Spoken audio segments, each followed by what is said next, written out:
Glad for Jared. Sammy and EJ were out there. Do you have any updates on them for tonight? Yeah, Sam's going to play. EJ will not. Does that mean Jacob be going in for him? Or? Nope. You said yesterday lower body for EJ. What's that? Lower body for EJ? Yeah. It is, yeah. Day to day? Yes. Blackwood going. Blackwood net. Yeah. Are Parker Kelly and LOC in tonight? Yes. I know you've talked about the decision behind just trying to keep everyone fresh. Are you still having those open conversations with those two players about, it's not what they're doing on the ice, it's just for the better good of the team? Yeah, we've had that conversation more than once, and we're not going to revisit it every time we make a lineup change, but they're in understanding. They know what's going on with it, with them being in or out. You mentioned, when you're on the road that every game feels like a playoff game, that it seems like there's so many teams that have a lot to play for. Detroit's no different, trying to climb back in. What are you guys expecting, and what's the message to your group? Yeah, well, I mean, I don't think a lot changes for our group and our message. We're trying to accomplish something too, right? And we're trying to track down Dallas, stay ahead of Minnie, but I think big picture, there's, like I mentioned yesterday, if we get to where we want to go, we can gain back home ice if we stay ahead of 6 or 7 teams that we're also fighting with in conference in the league. So I think it's important to have something to push for, and I think we certainly do at this point, as well as not losing sight of we're still fine-tuning our game and experimenting with some things that we want to see and that could possibly help us in the playoffs. So our guys are aware of all that. I expect the Detroit, again, they go into a tough building in Utah, big game for both teams, come out with a big win last night, and so they're still in the fight. So we know that's almost every team we're playing now has something to play for, which is interesting. So I think it's good. It's a good challenge for our guys, and we should go and enjoy it and keep trying to have success on a nightly basis. How do you balance kind of watching results and seeing where you fit in the lineup versus focusing on how you want to be entering the playoffs as a team? I'm not looking at the standings a lot, to be honest with you. I'll check our division scores, and I'm aware of what's going on, but I'm not too worried about that. We are where we are right now. We have a chance to move up. We have a chance to slide down.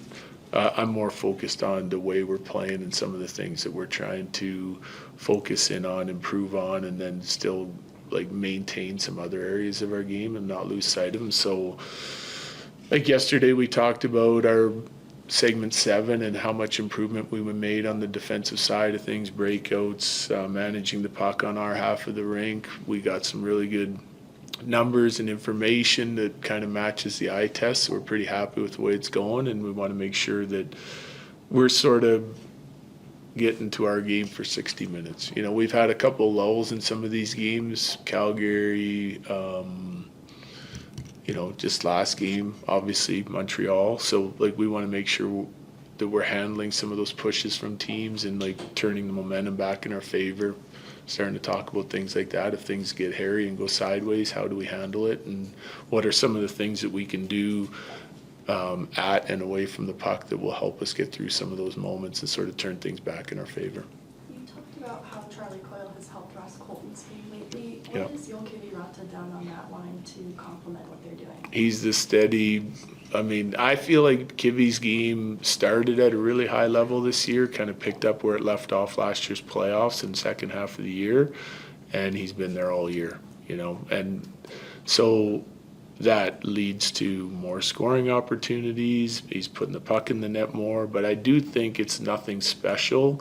I think it's just him getting to a high level and staying there. He's been one of our most consistent players all year, and so when it comes to mixing in with those two guys, I think they know exactly how he's going to play. He's predictable. They know exactly what they're going to get from him, and which makes it easier to read off one another and builds chemistry. Is some of that decision making too with how much you like Drury, O'Connor, and Kelly together? You kind of just want to keep them intact when they do play? No question. Yeah, no question. Coach, this was a rivalry, the Avs and the Red Wings back in the 90s, early 2000s. That was one of the better rivalries in all sports. I think there's still a lot of the fan base that feels some of that stuff. Do you guys feel any of that in the locker room? Not really. It's just such a different schedule now, right? It's such a balanced schedule.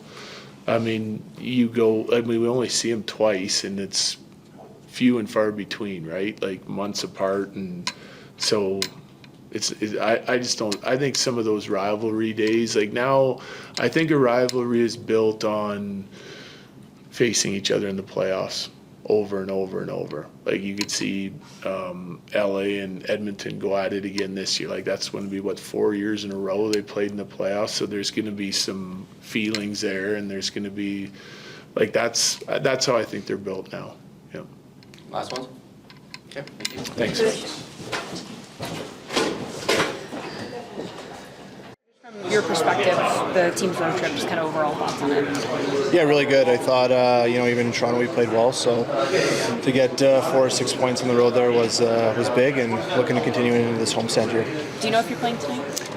Yeah, I'm in. What's this been like for you, kind of the in and out process? It's been okay. I mean, we got lots of depth, so guys are going to be in and out, and it's just a matter of staying ready and waiting for the next opportunity. And we got a great training staff and guys in the gym and stuff, so they're keeping us ready, and whatever the coaches decide is kind of what's going on. So it's been good, it's been fun, and keep you on your toes.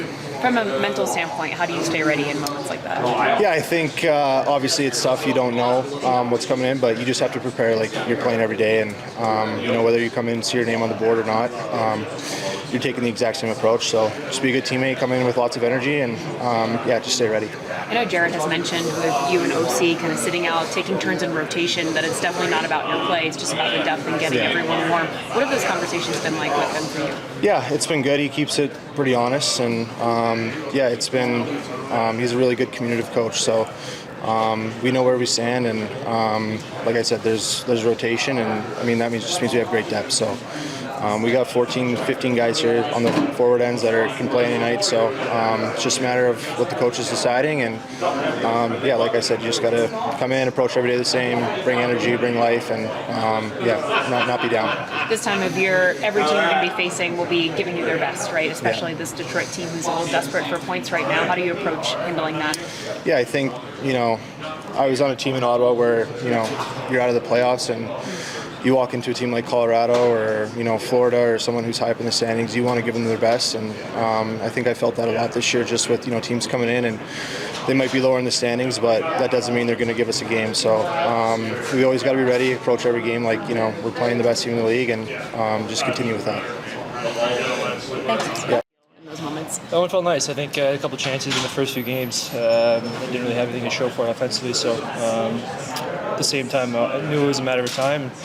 Sometimes you got to stick with it, know you're going to get the next chance, and one's going to go in and then kind of free yourself up, and then you can kind of just roll a little bit. So riding that right now, I'm just trying to play and play free. I know yesterday at practice, Jared mentioned this is the second big homestand for the new players and for yourself. Is your family moving here this week? Is that kind of getting settled? Family's here for this week, so they're out here checking it out. They're excited to come to the game tonight. One of the kids been here, so it's the first time for the others. How exciting is that for you? It's great, it's fun to have them. We spent a couple days now outside just kind of hanging out, running around the parks, check out the city. They love checking out the mountains when we're driving around, pointing out where those are. So it's fun to have them out here and just get them to kind of see what I'm doing now just from a distance, because they're going to go back and forth and be in and out. But nice to have them here. Facing a Detroit team tonight that's desperate, needs the points, it's going to be like that for the stretch of the homestand. How do you approach playing a team like that? Just have to match that desperation and know that we're kind of in the same spot, fighting still for home ice and different things in the standings. So we want to come out, get off to a good start, especially finishing off, like I said, that road trip on a positive note. Now we want to do the same thing at home and take care of business. Some home ice advantage is a big thing, so we want to use it to our advantage now. Thanks so much. Appreciate it. Thanks, Mark.